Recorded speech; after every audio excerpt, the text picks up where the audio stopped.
सुनिए डॉक्टर श्याम सुंदर पराशर जी की यह अद्भुत कथा।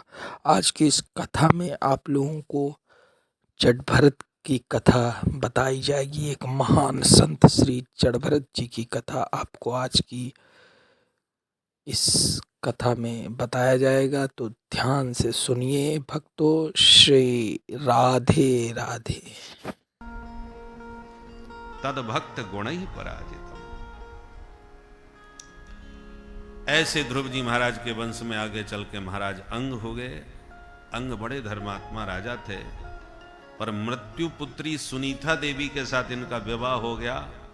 इसलिए इनका जो बेटा हुआ वो बैन, जिसमें नाना जी के संस्कार आ गए और एकदम घोर नास्तिक, अनीश्वरवादी। बैन जब राजा बना तो सबसे पहला काम किया कि सनातन धर्म पर बैन लगाओ। न यष्टव्यम न दातव्यम न होतव्यम दुजा क्वचित इति न्यवारयत् धर्मं भैरी घोषेण सर्वसः। सनातन धर्म के जितने भी अंग हैं यज्ञादि, उन सब पर प्रतिबंध लगा दिया। ये सनातन धर्म तो डेंगू है, मलेरिया है, इसको खत्म करो। संतों को बड़ा धक्का लगा, सबने सत्याग्रह किया, मिलकर के बहन को शांति से समझाने का प्रयास भी किया, परंतु संतों से ही उल्टा सीधा बोलने लगा। को यज्ञ पुरुषो नाम यत्र वो भक्ति रीदृशी। जिसमें तुम्हारी इतनी श्रद्धा भक्ति है वो यज्ञ पुरुष कौन है बताओ। तुम लोगों ने अधर्म को ही धर्म मान रखा है। ये वृत्तिदम पतिम हित्वा जारम पतिम उपासते। सबका रक्षक मालिक मैं हूं, और जितने भी देवी देवता हैं वो सब राजा की देह में निवास करते हैं महात्मा, और कोई ईश्वर नहीं होता। देहे भवंति नृपते सर्व देवमयो नृपः। राजा ही समस्त देवमय होता है, इसलिए मेरी पूजा करनी चाहिए। जो प्रत्यक्ष भगवान तुम्हें दिख रहा है उसकी पूजा करते नहीं, जो दिखाई नहीं पड़ता उसको पूजते फिर रहे। अब महात्माओं का क्रोध भयंकर हो गया। हन्यताम ऐसा पाप प्रकृति दारुण। क्रुद्ध होकर के हुंकार ध्वनि करी, सो धड़ाम दी से धरती पर गिरा बैन, और गिरते ही गोविंदाय नमो नमः। अब संत परेशान। ले दे के एक राजा था, वो भी हमने परलोकवासी कर दिया, अब राजा कैसे बनाए। तो बैन के शरीर का मंथन किया। उस मंथन से पहले निषाद की उत्पत्ति हुई। पुनः मंथन करने पर भगवान पृथु रूप में प्रकट हो गए। बोल पृथु भगवान की जय। संतों ने सर्वसम्मति से सत्ता सौंपी महाराज भगवान पृथु को। पृथु महाराज ने चारों ओर धर्म की जय जयकार करा दी। जो तत्व विलुप्त हो गए थे भूमि में, भूदेवी स्वयं गौ माता के रूप में प्रकट हुई और कहा, भगवान क्षमा करें, मेरा एक स्वभाव है, जब अधर्म होने लगता है तो मैं समस्त दिव्य तत्वों को अपने गर्भ में छुपा लेती हूं, और आप जैसे धर्मात्मा जब इस धरती पर राज्य करते हैं तो मैं अपने सारे दिव्य रत्नों को प्रकट करने लगती हूं। ये रत्न गर्भा वसुंधरा है। क्योंकि आपके पूर्वज माने बैन महाराज ने धर्म पर प्रतिबंध लगाया था, इसलिए मैंने भी अपने दिव्य तत्वों को गर्भ में छुपाया था। क्योंकि जो भी जगत का प्राणी लोक और परलोक दोनों में सुखी रहना चाहे, उसे संतों के द्वारा, ऋषि मुनियों के द्वारा जो चिर परीक्षित मार्गदर्शन है, उसी मार्गदर्शन से चल करके, ऋषियों के बताए मार्ग पर चल करके ही जीव अपना लोक और परलोक संभाल सकता है। अस्मिन लोके थवा मुस्मिन मुनिभिस्तत्वदर्शिभिः द्रष्टा योगा प्रयुक्ताश्च पुंसां श्रेय प्रसिद्धये।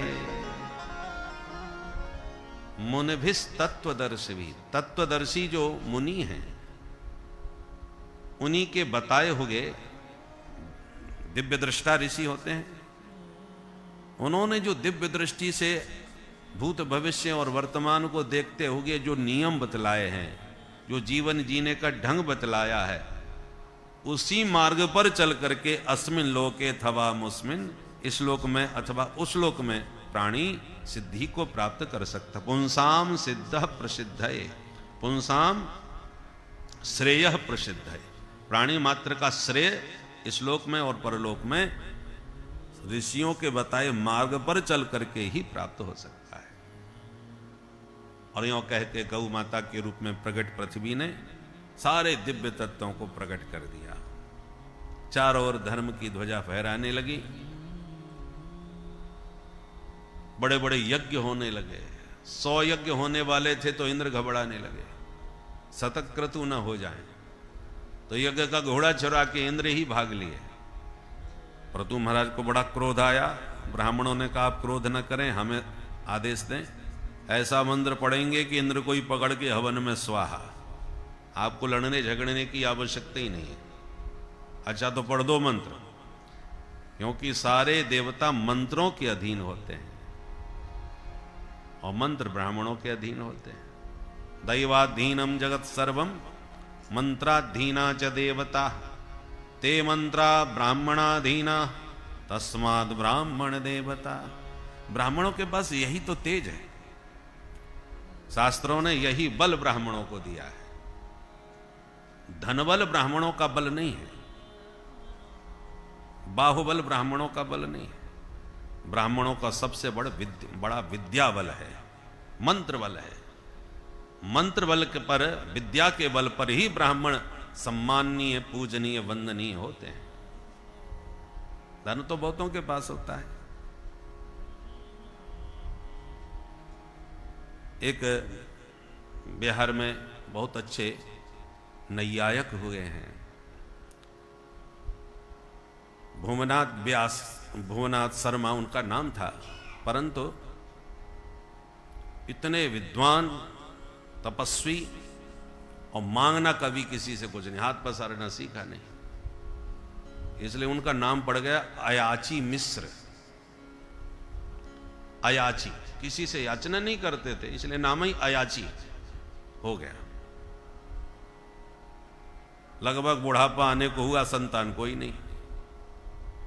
तो पत्नी एक दिन रो रही थी दुखी होकर के, तो पूछा क्या बात है, मन की पीड़ा बताई। ब्राह्मण ने कहा अच्छा ठीक है देखेंगे। दूसरे दिन पंडित जी तैयार होकर के भोले बाबा के मंदिर में गए। भोलेनाथ, ये अयाची आज आपसे पहली बार याचना करने आया है। जीवन में आज तक किसी से मांगा नहीं, पहली बार मांग रहा हूं। पत्नी बेचारी दुखी है, एक बच्चा दे दो उसको। प्रार्थना करी भोले बाबा से और चले आए। रात्रि में विश्राम किया तो भोले बाबा स्वप्न में आ गए। मिश्र जी, आपके भाग्य में 7 जन्म तक संतान योग नहीं है, मैं तुम्हें कहां से बेटा दे दूं। तो नींद खुल गई। दूसरे दिन फिर पहुंच गए भोले बाबा के पास। सुनो महादेव, यदि मेरे भाग्य में बेटा लिखा ही होता तो मैं आपसे मांगने क्यों आता। भाग्य में होता तो मिल ही जाता मुझे, तुम्हारे दरबार में क्यों आता। और यदि आप नहीं दे सकते तो ईश्वर किस काम के। ईश्वर किसको कहते हैं, कर्तुम अकर्तुम अन्यथा कर्तुम समर्थ। जो असमर्थ को, असंभव को संभव कर दे वही तो ईश्वर होता है। यदि आप नहीं दे सकते तो आपका ईश्वरत्व कैसा। चलो अच्छा है आपने नहीं दिया, मना कर दिया, ये अयाची यथावत अयाची ही रहा। पहली बार मांगा मिला नहीं तो हम तो अयाची, हमारा नाम सार्थक की है, हमें चाहिए भी नहीं। वो पत्नी मांग रही थी इसलिए मांगने आया। ऐसे खरी खोटी भोले बाबा को सुना के चले आए। अब जो नहीं मांगता और बड़ा तपस्वी होता है वो बड़ा स्पष्टवादी होता है, भगवान को भी नहीं छोड़ा, खरी खोटी सुना के आ गए। फिर रात्रि में सोए तो भोले बाबा फिर आ गए। अरे भाई नाराज मत हो, तुम नहीं मानते तो चलो मैं ही तुम्हारा बेटा बन जाता हूं, भाग्य में तो है नहीं तुम्हारे, तुम नाराज हो रहे हो तो चलो हम आ जाते हैं। तो फिर पहुंच गए भोले बाबा के पास। अब आप आ रहे हैं तो कोई बात नहीं, जो भी बच्चा होगा मैं नाम उसका आप ही के नाम पे रखूंगा, उसका नाम ही शंकर रखूंगा। भोले बाबा की कृपा से बेटा हो गया, उसका नाम रखा शंकर। 4.5 वर्ष का बालक था। मित्र मंडली में पुराने जमाने में छोटे छोटे बच्चे तो धूल मिट्टी में ऐसी लिपटते डोलते खेलते थे, तो अपनी मित्र मंडली में खेल रहा था 4.5 वर्ष का बालक शंकर, धूल में लिपटा हुआ एकदम नग्न। पुराने जमाने में छोटे छोटे बच्चे बहुत बड़ी उम्र तक नग्न घूमते रहते थे, तो बच्चा खेल रहा था। इतने में मिथिला नरेश की सवारी निकली, तमाम हाथी घोड़े और सैनिक जय जयकार करते हुए। तो जैसे ही हाथी घोड़ों की भीड़ आई तो और आसपास के बच्चे थे वो डर के मारे भागे, महाराज की सवारी आ रही, भगो भगो। सारे बच्चे भगे रहे, परंतु बालक शंकर यूं खड़ा रहता ना हुआ। सैनिकों ने कहा, ए बच्चा चल भाग यहां से। सब बच्चे भाग गए, तू यहां खड़ा है, अभी हाथी आ रहा है, कुचल देगा तेरे को, एक तरफ हट।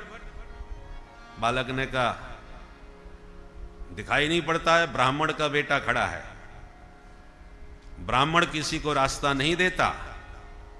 राजा की सवारी है तो क्या है, राजा छत्री है, अपना रास्ता बदल करके जाए, मैं हटने वाला नहीं हूं।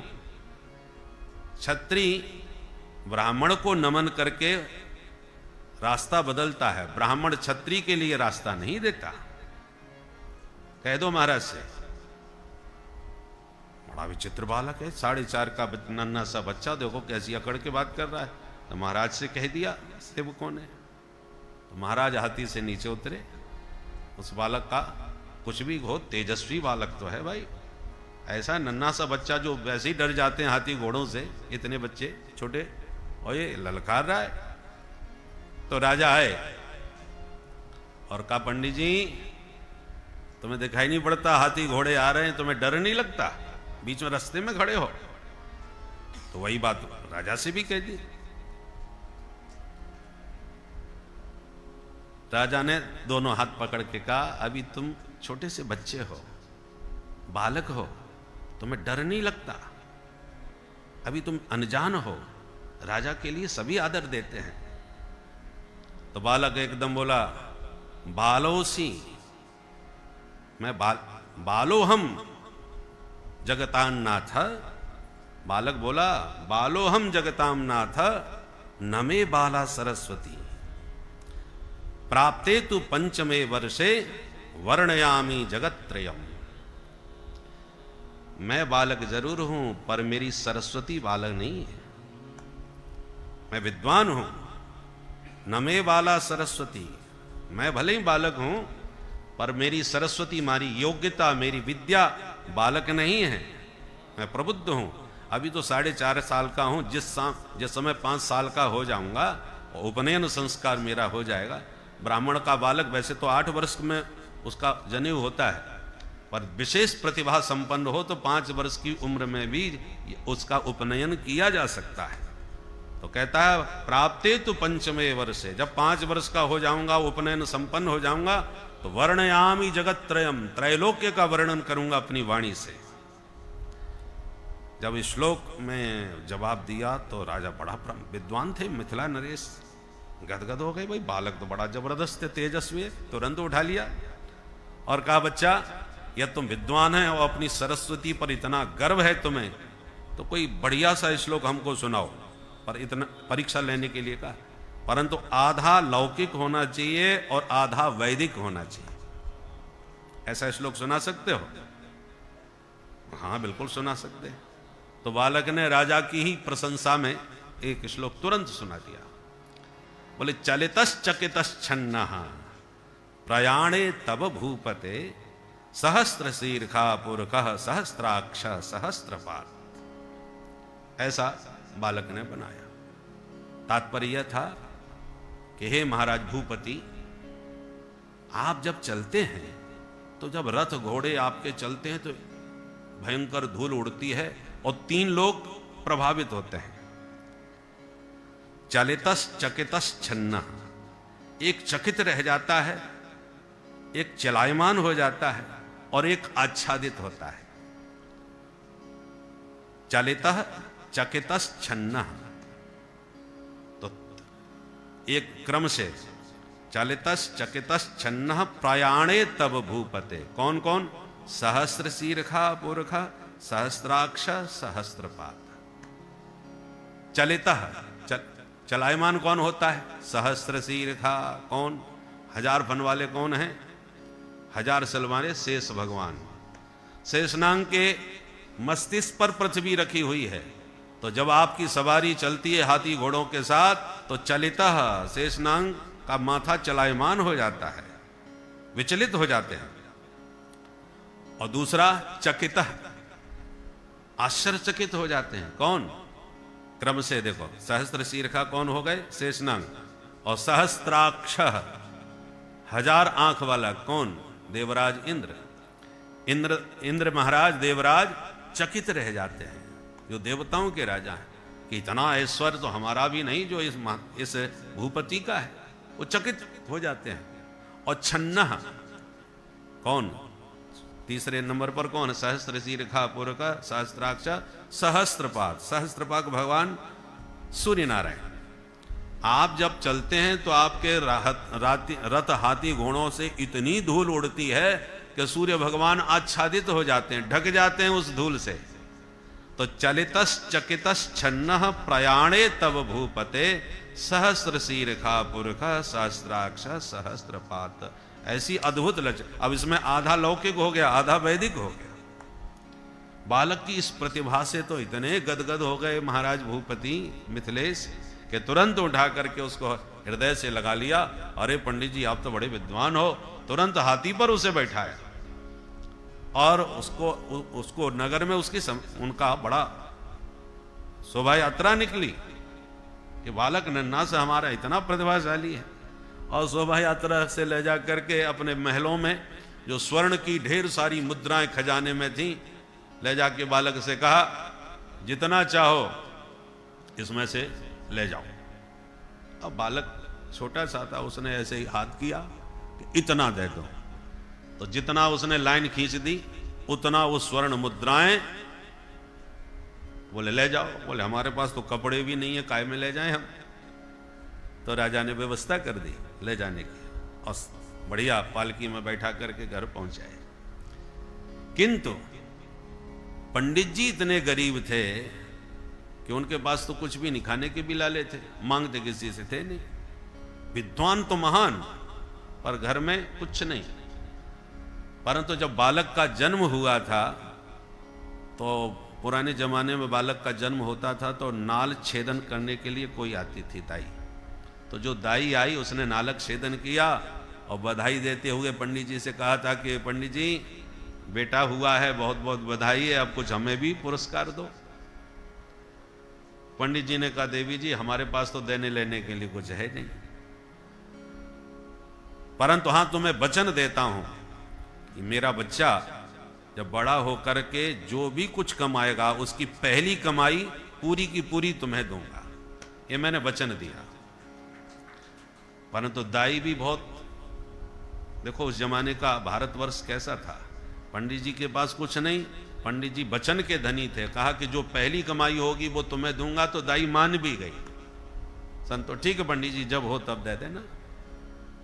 तो जैसी वो स्वर्ण की ढेर सारी मुद्राएं लेकर के बालक घर पहुंचा और पूरी बात पंडित जी को बताई गई सेवकों के द्वारा। इसने बड़ा चमत्कार कर दिया, महाराज गदगद हो गए इसकी प्रतिभा से। और ये सारी स्वर्ण मुद्राएं आपके लिए हैं, एक रूप हैं, वंदनीय है, भगवत स्वरूप है। गोविंद ही गुरु के रूप में, नराकृति के रूप में नारायण ही प्रकट होते हैं।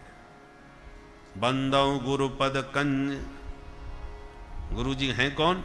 कृपा सिंधु नर रूप हरि, नर के रूप में हरि ही हैं, कृपा करने के लिए गुरु के रूप में प्रकट हो गए। इसलिए वह परमात्मा, इसलिए गुरु साक्षात परब्रह्म, तस्मै श्री गुरवे नमः। साक्षात पर ब्रह्म है। देखो, अग्नि अग्नि है, लोहा लोहा है। अग्नि की रक्त आभा है, जलाने की शक्ति इसमें। लोहा काला है, तो उसमें तो कोई गर्माहट नहीं होती। परंतु यदि लोहे को आग में डाल दिया जाए तो कुछ ही क्षणों में अग्नि का संपर्क पाकर के लोहा भी लाल ही हो जाएगा, लोहा भी ज्वलनशील हो जाएगा। उसमें सब अग्नि के गुण धर्म आ जाते हैं। ऐसे ही जो गुरु तत्व है, जब परमात्मा से एकाकार हो जाता है तो गुरु फिर जो है वो नर नहीं रह जाता, वो गुरु नर के रूप में साक्षात नारायण का स्वरूप हो जाता है। इसलिए गुरु साक्षात पर ब्रह्म, ब्रह्मविद ब्रह्मैव भवति, जानत तुम्हें तुम्हें हो जाए। इसलिए गुरु गोविंद का एक रूप है।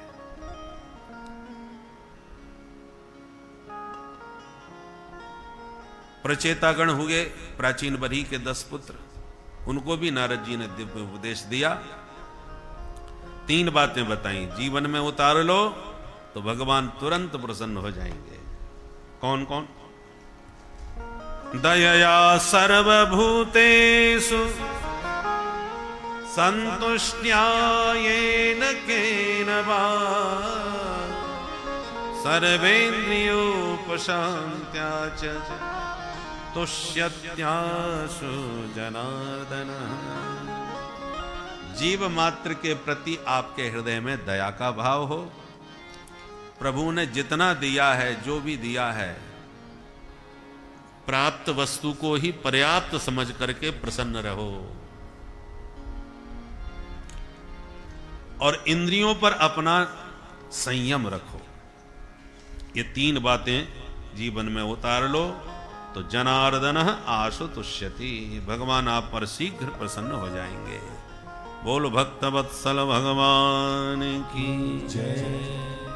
तो ये तो रहे उत्तानपाद की बात, उनके वंश की। अब उनके भाई जो प्रियव्रत हैं, इन्होंने व्रत लिया कि हम रात नहीं होने देंगे। तो रथेन ज्योतिर्मयेन रजनीमपि दिनम करिष्यामि, इन्होंने ज्योतिर्मय रथ के प्रकाश से रजनी को भी दिन में परिणत कर दिया। पृथ्वी की 7 परिक्रमा लगाई, 7 दिन तक दिन ही रहा। ब्रह्मा जी घबराए, प्रियव्रत को समझाए, बेटा गड़बड़ न करो, रात हमने बनाई है विश्राम देने के लिए। बात समझ में आ गई, आग्रह त्याग दिया। पृथ्वी में 7 द्वीप 7 समुद्र बन गए और प्रियव्रत के पुत्र एक एक द्वीप के अधिपति बने। सबसे पहला जम्बू द्वीप, जिसके राजा बने आग्नेन्द्र। आग्नेन्द्र के 9 बेटे हो गए, तो उन्होंने जम्बू द्वीप के 9 खंड कर दिए। उसमें पहला खंड अजनाब खंड, जिसके राजा बने नाभि, जिनका मेरु देवी से विवाह हुआ और साक्षात भगवान ही ऋषभ देव के रूप में प्रकट हुए। बोल ऋषभ भगवान की जय। ऋषेन ज्ञानेन भाति इति ऋषभ, जो दिव्य ज्ञान के द्वारा प्रकाशवान हो, परम ज्ञानी। इनके प्रभाव से इंद्र को ईर्षा होने लगी, पानी बरसाना बंद कर दिया। इनके राज्य में ही पानी नहीं बरसाया। तो ऋषभ भगवान इतने प्रतापी थे कि अपने योग बल से अपने आप ही पानी बरसा लिया। जैसे कि आजकल वैज्ञानिक भी बरसाने लगे हैं। स्वाभाविक मेघ ना आवे तो नकली मेघ बना करके बरसा देते हैं। दुबई में बरसाया था तो क्या हाल हो गया महाराज। बोलो राधे राधे। तो ये बातें अब हम लोगों को वैज्ञानिक करके प्रैक्टिकल दिखा रहे हैं, पर हमारे पूर्वजों ने, ऋषि मुनियों ने पहले कर दिया। हमारा इतिहास पुराणों में बताया गया कि ऋषभ देव जी ने अपने आप जल बरसा लिया। इंद्र बेचारे इस बात से प्रभावित हो गए और लज्जित भी हो गए, और ऋषभ देव जी से इतने प्रभावित हो गए कि इंद्र ने अपनी बेटी ही उनको ब्याह दी। इंद्र के भी बेटा बेटी हैं, जयंत और जयंती। तो जयंत की कथा तो आप सब सुने ही हैं, काग बन के राम जी की परीक्षा लेने गया, पर बेटी थी जयंती जो ऋषभ देव जी को ब्याही। ऋषभ देव जी ने उसके द्वारा 100 पुत्रों को जन्म दिया, जिसमें सबसे बड़े पुत्र का नाम था भरत। तो इतना प्रतापी तेजस्वी हुआ कि उसके नाम से इस अजनाब खंड को भारतवर्ष के नाम से जाना गया। बोलो भारत माता की आशीत देने दम्बरसम भारतम इति व्यपदिशंति। ऋषभ देव जी ने अपने सभी बच्चों को बैठा करके बड़ा दिव्य उपदेश दिया है कि बच्चों, गृह त्याग से पूर्व हम 2 चाबी तुम्हें दे के जा रहे हैं, एक से नरक का दरवाजा खुलेगा और एक से मोक्ष का।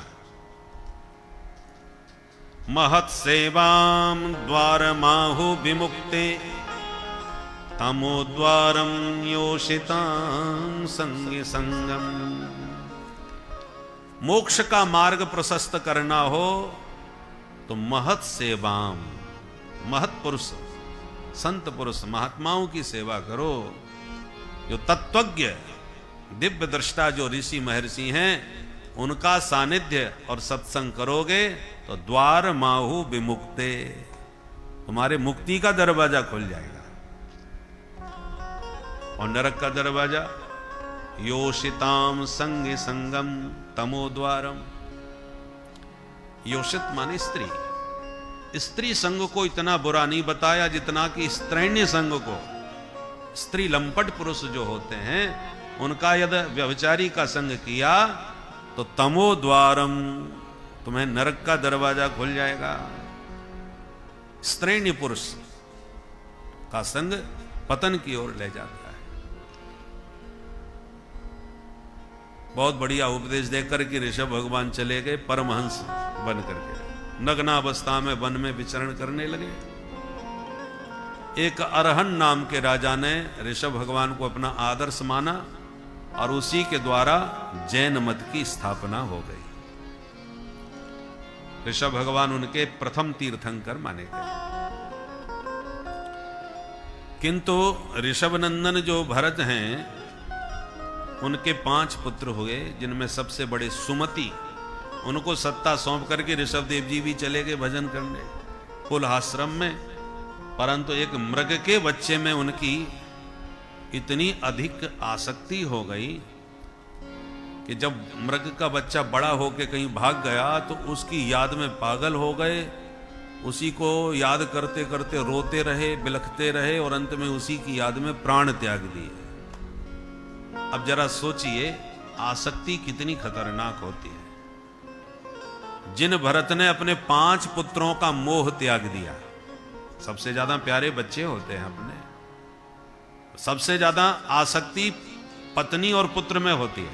जाया सुता, 2 ही में आसक्ति ज्यादा बताई गई है भागवत में, जगह जगह इन दोनों के नाम ज्यादा आते हैं।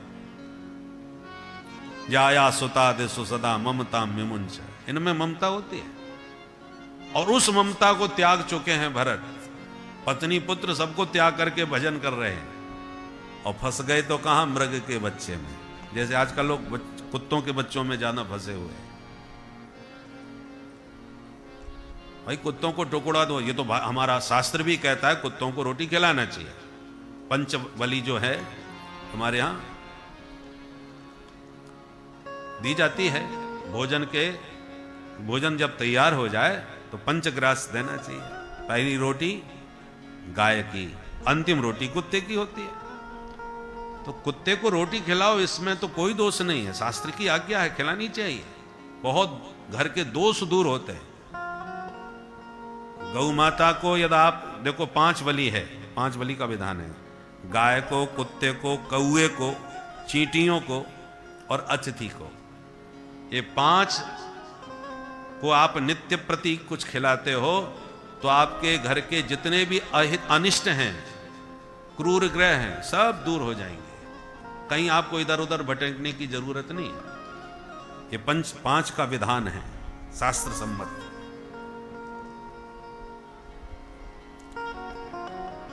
तो घृणामूलक बात नहीं है, कुत्ते को खिलाने की आज्ञा तो शास्त्र भी दे रहे हैं। परंतु बाहर खिलाओ, घर में नहीं। जिस घर में कुत्ता घुसता है या रहता है, उस घर के किसी भी अन्न को देवता स्वीकार नहीं करते, वो अस्पृश्य माना गया है। अभी हम विदेश में थे तो एक पंडित जी कह रहे, महाराज हमारे सामने तो बड़ा संकट है। क्या? बोले, जब बड़े लोगों की हम पूजा पाठ कराने जाते हैं तो कहते हैं कि महाराज हमारे इस उस कुत्ते का कोई ना कोई नाम होता है, बोले इसको लगाओ तिलक, इसको कलावा भी बांधो। खिले, चाटने की बात नहीं है, केवल देख ले, उसकी दृष्टि से ही वस्तु अशुद्ध हो जाती है। अब वहां वो कह रहे हैं कि तुम तिलक लगाओ और कलावा बांधो, और महाराज नहीं बांधे तो नाराज हो जाते हैं, दोबारा फिर बुलाने नहीं, वो दूसरे पंडित जी को देख लेंगे। इन्होंने हमारे बच्चे की बेइज्जती कर दी। ये हालत है महाराज। बोलो राधे राधे। राधे राधे। तो ये तो मृग का बालक था, परंतु भरत जी का सारा तप गड़बड़ा गया। ये आसक्ति कभी भी आसक्ति, भरोसा मत करना कि बुढ़ापे में अब क्या आसक्ति होगी। भरत जी तो जीवन भर अपने पत्नी पुत्र सबको त्याग करके भजन करते करते मृग के बच्चे में बुढ़ापे में फंस गए। सब साधना चौपट हो गई। अंते यामती सागति, मृग का चिंतन करके मरे तो अगले जन्म में मृग बने, पर मृग शरीर में भी स्मृति सब बनी रही, जिसके कारण भगवत चिंतन करते हुए देह छूटा तो अगला जन्म एक ब्राह्मण कुल में हो गया। अंगिरा गोत्रीय ब्राह्मण के घर जन्म ले मिला, परंतु स्मृति सब पूरी बनी रही। बोले अब किसी के चक्कर में नहीं पड़ना है। माता पिता पधार गए तो भाइयों ने पागल समझ करके खटिया खेतों में डाल दी। डकैतों को नरबली की आवश्यकता पड़ी, सो महाराज जी कोई उठा के ले गए, और जैसी बलि चढ़ाने को हुए तो सैसो चचाट सैव देवी भद्रकाली, भद्रकाली ने प्रकट होकर के डकैतों की तलवार छीन के सारे डकैतों की गर्दन उड़ा दी। और जड़ भरत जी तो सोच रहे थे कि बस अब सिर कटने वाला है, परंतु जब सिर उठा के देखा तो जो सिर काटने वाले थे उन्हीं के सिर कटे पड़े। कंदुक क्रीड़िया ये वह, जैसे बच्चे गेंद खेलते हैं, ऐसे गेंद की तरह देवी ने उनकी गर्दन को पकड़ रखा है। समझ गए अभी हमारा प्रारब्ध शेष है। वहां से तुरंत उठ के चले गए, घर नहीं गए, स्वतंत्र घूमने लगे अवधूत रूप में। एक दिन राजा रघुगण पालकी में जा रहे थे तो अचानक एक उनका कहार बीमार हुआ। तुम मुहियते आनम, मूर्खो तुम्हें पालकी चलाना ठीक से नहीं आ रहा, कैसे चलाते हो? डांटने लगे राजा। तो कहारों ने शिकायत कर दी, महाराज अयम अधुनैव नियुक्तोपि न द्रुतम व्रजति। देखिए देखिए, इसे हमने अभी अभी लगाया इसे, पर ठीक से नहीं चल रहा ये। राजा ने नीचे झांक के देखा तो हृष्ट पुष्ट शरीर महाराज जड़ भरत जी का। अब राजा ने व्यंग बाण चलाए। ओहो, देखो कितना पतला दुबला 1.5 हड्डी का है, इसलिए बेचारे को बहुत कष्ट हो रहा होगा इस पालकी का भार ढोने में। जड़ भरत जी सुन रहे हैं, समझ भी रहे हैं, पर कुछ बोल नहीं रहे। फिर कोई चींटा मिला तो फिर उछल गए। अब राजा कुछ आपे से बाहर हो गए। प्रमत्तस्य करोमि चिकित्साम दंड पाणी रेवा, मतवाले जानबूझ के नाटक कर रहा है, ऐसा दंड दूंगा जीवन भर याद रखेगा। तब जड़ भरत जी आज पहली बार बोले। आज ही क्यों बोले? संत अनावश्यक नहीं बोलते, जहां बहुत आवश्यकता होती है तभी बोलते हैं। संत तभी बोलते हैं जब कोई सत्पात्र सामने होता है, अपात्र के सामने नहीं बोलते।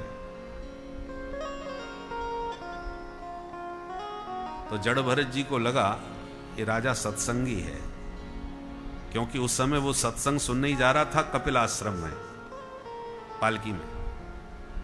तो कैसा भी हो, राजा होने के नाते रजोगुण इसका बढ़ा हुआ है, राजसी प्रभाव है, परंतु सत्संगी है इसलिए सात्विक तो है। और सत्संगी होकर के भी मेरा अपमान करके कहीं नरक में जाएगा तो पहली बात तो सत्संग का नाम बदनाम होगा कि नित्य सत्संग करने वाले भी राजा को नरक में जाना पड़ा, बदनामी सत्संग की। और दूसरी बात, संत का अपमान करने के कारण नरक में जाएगा। तीसरी बात, बुरा भला जैसा भी हो इसका भार तो मैंने कंधे पर ले ही लिया है, और एक महापुरुष जब किसी का भार अपने कंधे पर लेता है तो कल्याण करके ही छोड़ता है।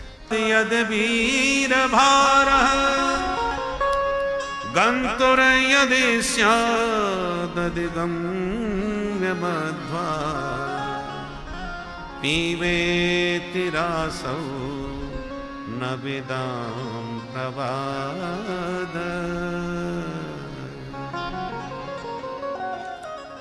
जड़भरत जी बोले, राजन आप किसको दंड दोगे? मुझे? भाई मैं तो ना मैं मोटा हूं, ना पतला हूं, ना पैदा होता हूं, ना मरता हूं, ना मुझे कोई भार है, ना भार का कोई कष्ट है। ये जितने भी द्वंद्व धर्म हैं वो सब शरीर के होते हैं, आत्मा के नहीं। और मैं शरीर नहीं हूं। अस्ति जायते वर्धते पन्नमते अपक्षीयते विनश्यति, ये जो षडूर्मियां हैं वो देह के धर्म होते हैं, देह के धर्म हैं, आत्मा के नहीं। देहेन जातः नहीं में संति, मुझ में नहीं है। इसलिए राजन जब ये शब्द बोले तो रघुगण चौंक गया। देखने में तो मेरा पागल जैसा लग रहा था ये, पर एक इसकी वाणी में तो बड़ा वैदुष्य है, बड़ी गंभीरता है, बहुत गहरा ज्ञान इनके शब्दों में छलक रहा है। दोबारा ताक करके झांक के नीचे देखा तो मोटा सा जनेऊ कंधे पर जड़ भरत जी के दिखाई पड़ गया। जो यज्ञोपवीत देखा, रे ये तो कोई ब्रह्मनिष्ठ ब्राह्मण है। तुरंत पालकी से नीचे उतर गए, चरणों में प्रणाम करते हुए कहा, महाराज कस्त्वं निगूढ़श्चरसि द्विजानां बिभर्षि सूत्रं कतमो वधूता। कस्त्वं, कौन है महाराज आप? निगूढ़श्चरसि, अपने आप को बहुत छुपा करके आप रहते हैं संसार में। आपकी वाणी से जो दिव्यता प्रकट हो रही है उससे लगता है, मुझे ऐसा लग रहा है जैसे कोई कभी कभी राख, पुराने जमाने में माताएं राख से ही बर्तन मांज लेती थीं, गलती से राख उठाई और राख के भीतर कोई अंगारा हाथ में आ गया। कभी कभी पूरी तरह राख नहीं हो पाई, कोई अंगारा हाथ में आ जाता तो जल जाता था। ऐसे आप देखने में तो बिल्कुल पागलों जैसे लगते हैं, परंतु आपके भीतर जो ब्रह्म तेज है, आपकी वाणी में जो दिव्यता है, उससे मैं समझ गया आपके सामान्य महापुरुष नहीं है। गीता के 4 श्लोक जिसे याद हो जाते हैं वो भी महाराज मूंछों पर ताव मार के बैठता है कि हम भी पढ़े लिखे हैं, परंतु आपको इतना ज्ञान विज्ञान आपकी वाणी में प्रकट हो रहा है, और फिर भी अपने आप को छुपा कर एक बार भी आपने कहा, हमने आपको अपनी पालकी में कहार बना करके लगा दिया, एक बार भी नहीं कहा कि हम कौन हैं, हम ब्राह्मण हैं, पढ़े लिखे हैं, कुछ भी अपना परिचय नहीं दिया, आराम से आप पालकी ढोने लग गए। कस्त्वं निगूढ़श्चरसि द्विजानां बिभर्षि सूत्रम, आपका सूत्र बता रहा है, यज्ञोपवीत बता रहा है कि आप कोई ध्वजश्रेष्ठ ब्राह्मण हैं। ये कैसे मान लिया कि ये ब्राह्मण ही है? जनेऊ तो क्षत्रिय भी पहनते हैं, वैश्य भी पहनते हैं, तो ब्राह्मण है ये कैसे पता चला? यज्ञोपवीत में भी भेद होता है, ब्रह्म ग्रंथि में, और ब्राह्मण का जो जनेऊ है वो कमर से ऊपर ही होना चाहिए, नीचे नहीं। तो यज्ञोपवीत यदि स्पष्ट दिखाई पड़े तो पता चल जाता था कि ये क्षत्रिय है कि वैश्य है कि विप्र है।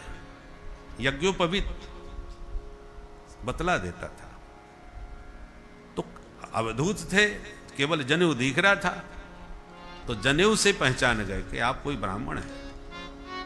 और मैं डरता तो किसी से नहीं, पर डरता हूं तो ब्राह्मणों से ही डरता हूं। क्यों भाई, ब्राह्मणों से इतना क्यों डरते हो? नाहं विशंके सुरराज वज्रात् न त्रक्षशूलात् न यमस्य दण्डात् नान्यर्कसोमानिलभेत्तपासान् शंके भृशं ब्रह्मकुलावमाना।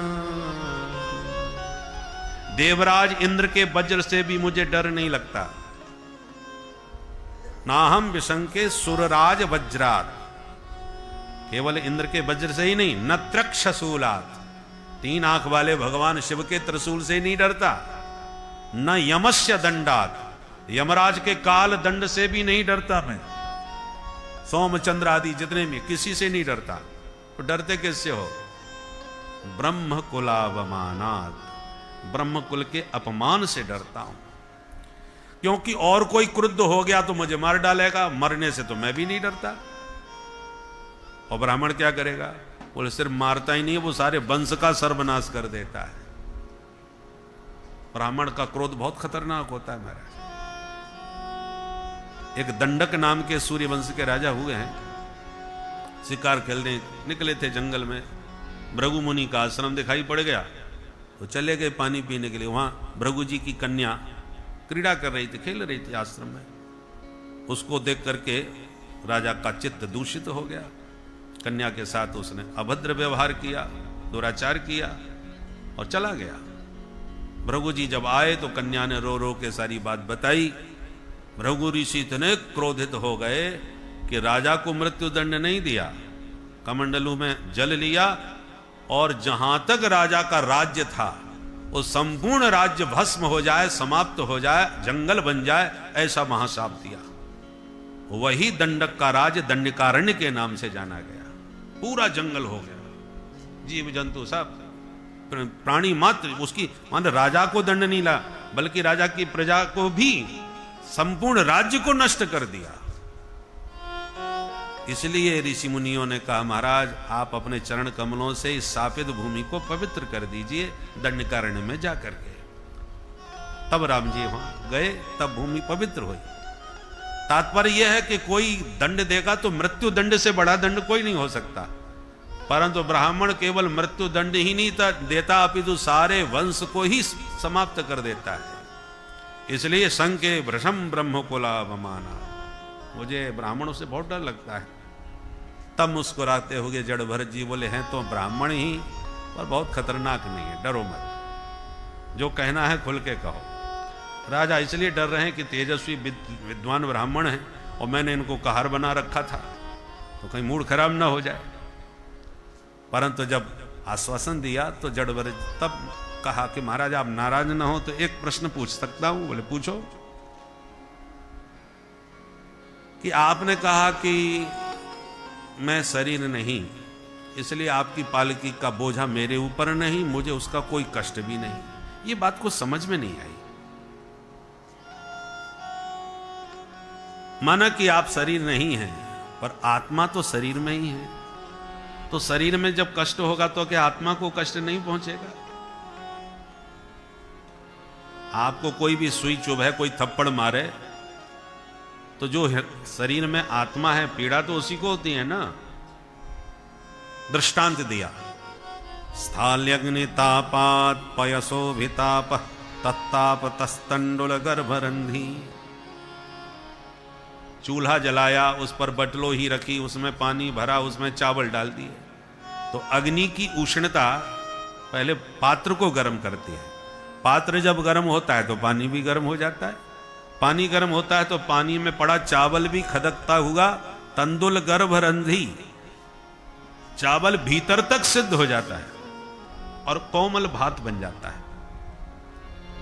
तो जैसे अग्नि का डायरेक्ट तो चावल से संबंध नहीं है, पर पात्र के माध्यम से, जल के माध्यम से चावल के भीतर तक अग्नि की उष्णता का प्रभाव पहुंच गया कि नहीं। स्थाल्यग्नितापात पयसो भितापः तत्ताप तस्तंडुल गर्भरंध्री।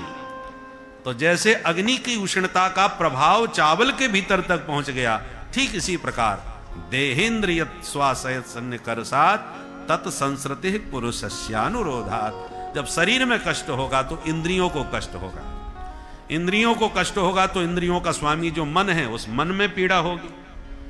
अब जब शरीर में, इंद्रियों में, मन में, सब में कष्ट है तो इस शरीर के भीतर विद्यमान आत्मा पर कष्ट का प्रभाव कैसे नहीं होगा।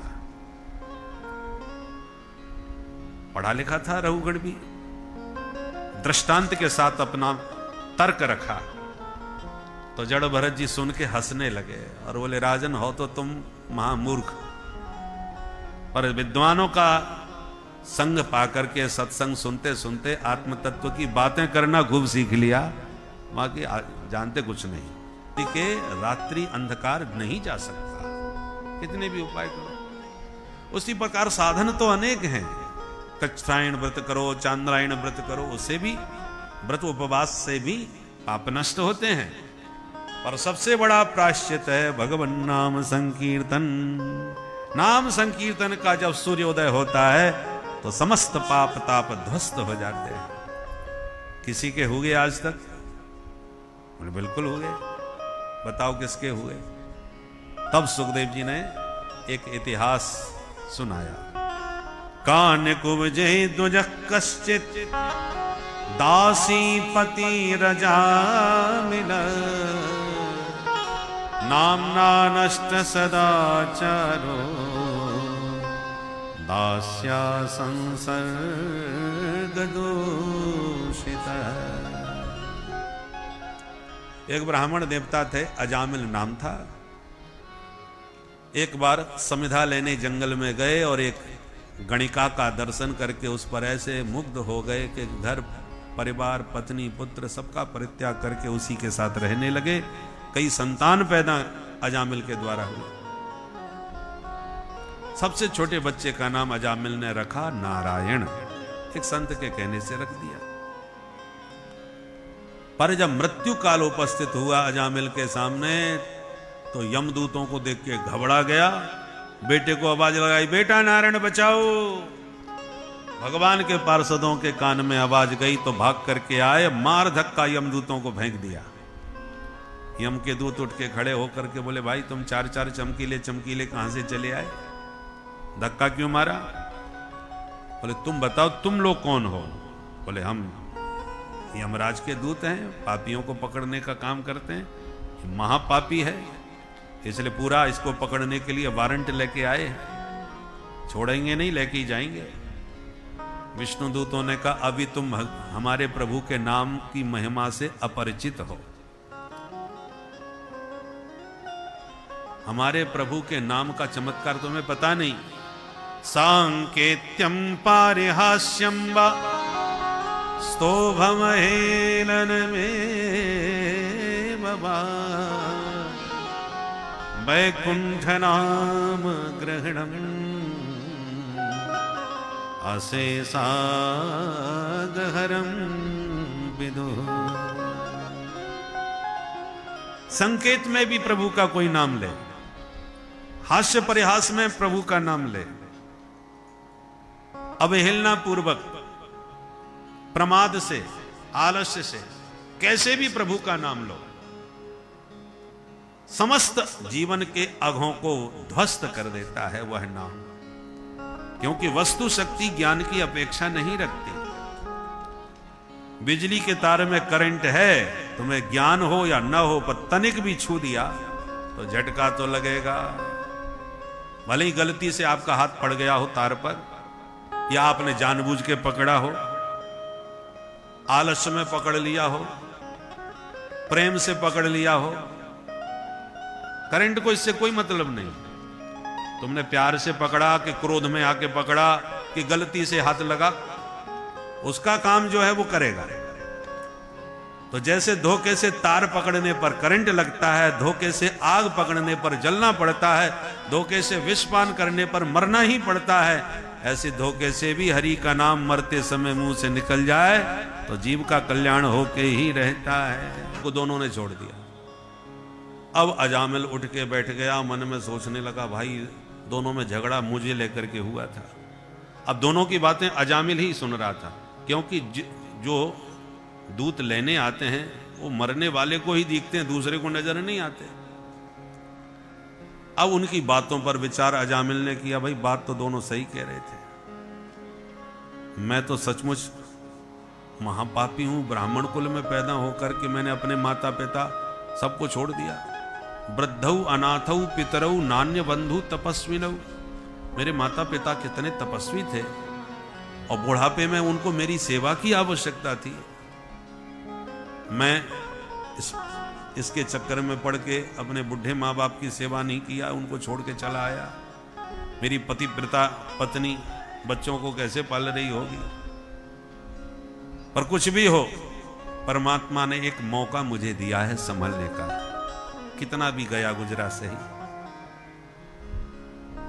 किमिदम स्वप्न एतत्, क्या ये मैंने कहीं सपना तो नहीं देख लिया। पर स्वप्न हो या सत्य, बात जो हुई वो बिल्कुल सही थी और जो मौका मुझे मिला है उसका अब मुझे पूरा लाभ सदुपयोग करना चाहिए। तुरंत सब छोड़ छाड़ के सीधा हरिद्वार में गंगा के किनारे जा बैठा और गंगा द्वार मुपे आय मुक्त सर्वानुबंधन, संसार के सारे बंधन उसने अपने काट दिए, सबसे मन हटा लिया, एकमात्र नारायण के भजन में गंगा तट पर बैठ गया और उस भजन के प्रभाव से मुक्त भी हो गया। और उधर यमदूतों ने यमराज के सामने काल दंड फेंक दी, हमारी हो गई नौकरी पूरी महाराज, अब नहीं करेंगे। क्यों, क्या हो गया? बोले आपसे वारंट लेके गए थे उस पापी को पकड़ने के लिए, उल्टे हम ही पिट के आ गए। अरे तुम्हें किसने मारा? बोले सरकार, उसने मरते समय अपने बेटे नारायण को पुकारा, सोई 4 लोगों ने आके हमको मारा। नारायण का नाम सुनते ही यमराज ने मुंह पे हाथ धर दिया, शांत रहो भाई, चिल्लाओ मत। क्यों, क्या हो गया? बोले ये प्रभु का पवित्र नाम तुम यहां ले रहे हो, चारों ओर पापी लोग पड़े हो गए, किसी के कान में नाम पड़ गया तो मेरा तो सब काम चौपट हो जाएगा। पेट्रोल पंप में माचिस जलाना खतरे से खाली नहीं है, एक चिनगारी विस्फोट कर सकती है। अच्छा, ऐसा क्या चमत्कार है इस नाम में, आप तो बताओ। यमराज बोले चमत्कार तुम्हें समझ में नहीं आया? इतनी पिटाई के बाद में भी चमत्कार तुम्हें दिखाई नहीं पड़ा? अरे जिस पापी अजामिल ने प्रमादवश पुत्र के भाव से प्रभु का नाम लिया तो तुम उसे छू नहीं पाए, और प्यार से प्रभु को पुकारा होता तो तुम देख भी नहीं सकते थे। इससे बड़ा नाम का महत्व और क्या बताऊं। केवल हम 12 लोग हैं जो थोड़ा बहुत जानते हैं। स्वयंभू नारद शंभु कुमार कपिलो मनु प्रहलादो जनको भीष्मो बलिहि वैयासकिर्भयम् द्वादशैते विजानीमो धर्मान भागवतम भट्टा। ये 12 महाभागवत कहे जाते हैं।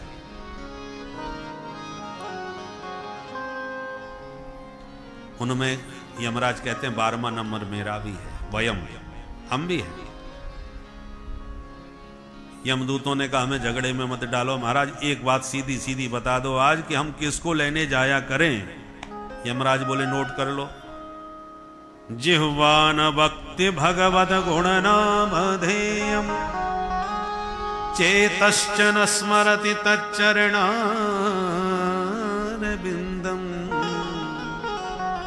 कृष्णाय नो नमति यद शिर एकदापि तानानयध्वमसतो कृत विष्णु कृत्या।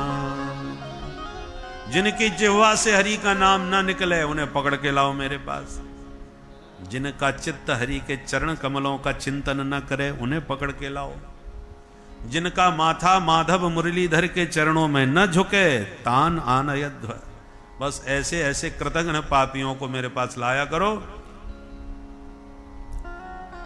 सुखदेव जी कहते हैं परीक्षित, ये जो गोपनीय इतिहास है ये कुंभज ऋषि ने हमको मलय पर्वत के शिखर पर ठाकुर जी की सेवा करते करते सुनाया था, जो प्रसंगवशात आज हमने तुम्हें सुना दिया। इससे अधिक नाम की महिमा और क्या होगी। इसलिए आइए एक बार हरि का नाम ले लिया जाए, उसके बाद आगे की चर्चा करते हैं। अरे होए गए भव से पार लेकर नाम तेरा, सुखदेव जी ने गाई। उसके बाद परीक्षित ने कहा हमारा ध्रुव जी का वंश आपने कुछ अधूरा सा सुनाया। प्राचीन बरही के बाद वो वंश आगे नहीं चला क्या? सुखदेव जी कहते हैं सुनो, जो प्रचेतागण थे प्राचीन बरही के 10 पुत्र, उन्होंने वारक्षी कन्या से विवाह करके दक्ष को जन्म दिया। ये प्राचेतस दक्ष कहलाए, जिनका विवाह असकनी कन्या से हुआ, और इन्होंने सृष्टि विस्तार के संकल्प से 10,000 पुत्रों को जन्म दिया। नारद जी ने सबके सब महात्मा बना दिए। दोबारा फिर 1,000 बच्चे पैदा किए, नारद जी ने उनको भी बाबा जी बना दिया। और बड़ा क्रोध नारद जी पर आया, शाप दे दिया, तस्मात् लोकेषु ते मूढ़ न भवेत् भ्रमतः पदम। नारद, तेरा पैर एक जगह नहीं टिकेगा, तू जिंदगी भर ऐसे ही घूमता फिरेगा। नारद जी ने शाप को स्वीकार किया।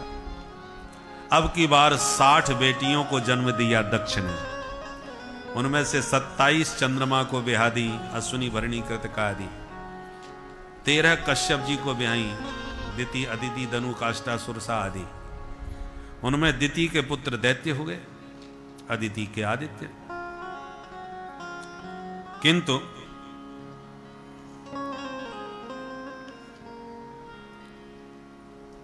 एक बार इंद्र को मारने की इच्छा से दिति ने पुत्र मांगा था। बोलो राधे राधे राधे।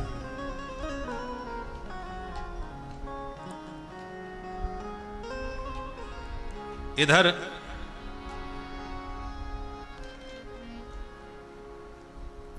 देखो, देवता और असुर हैं तो भाई, एक ही बाप के बेटा हैं, माताएं अलग अलग हैं, पर दोनों में भयंकर हमेशा सत्ता का युद्ध चलता रहता है स्वर्ग पर। तो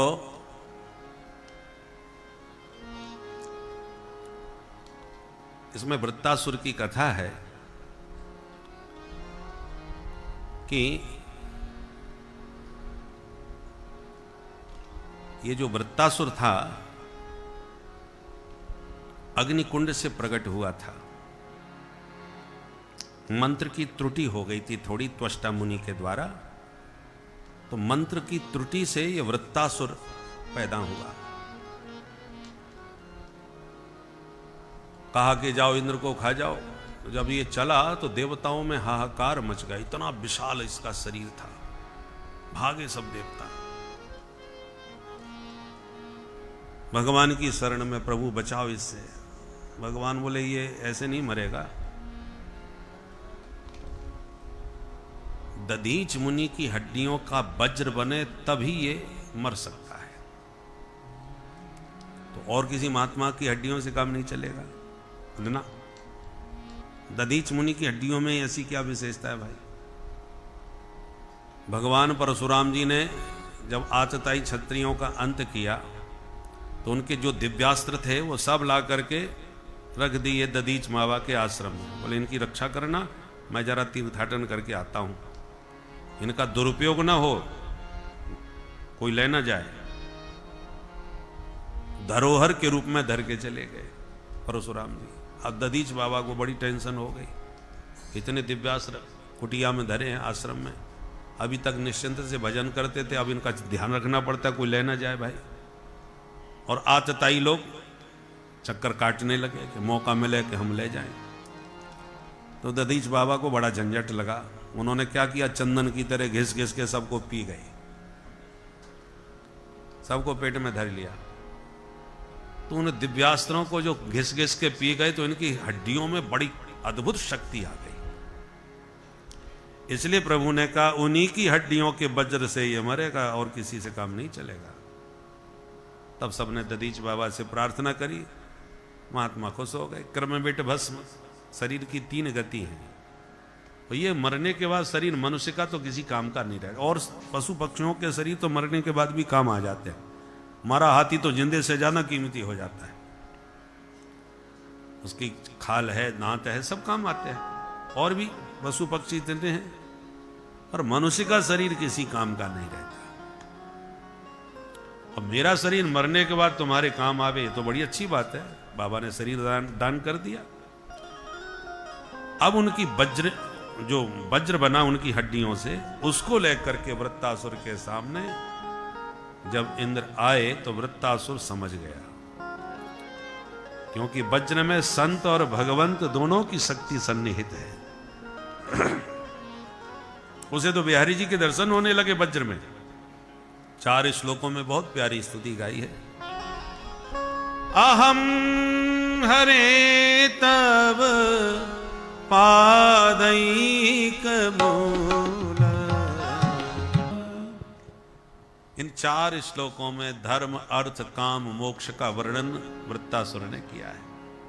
वैष्णवों का धर्म क्या होता है? दासानुदासो भवितास्मि। हे प्रभु, आप अपना दास न बना सको तो अपने दासों का ही दास हमको बना लो। दासानुदास बन के रहना यह वैष्णव धर्म है। और करे क्या?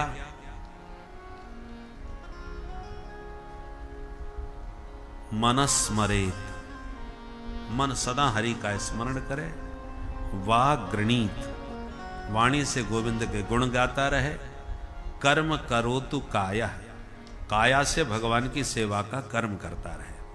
तन से सेवा, मन से सुमिरन, वाणी से गोविंद के गुणानुवाद। ये वैष्णव धर्म है। धर्म के बाद अर्थ। वैष्णवों का अर्थ माने संपत्ति क्या है?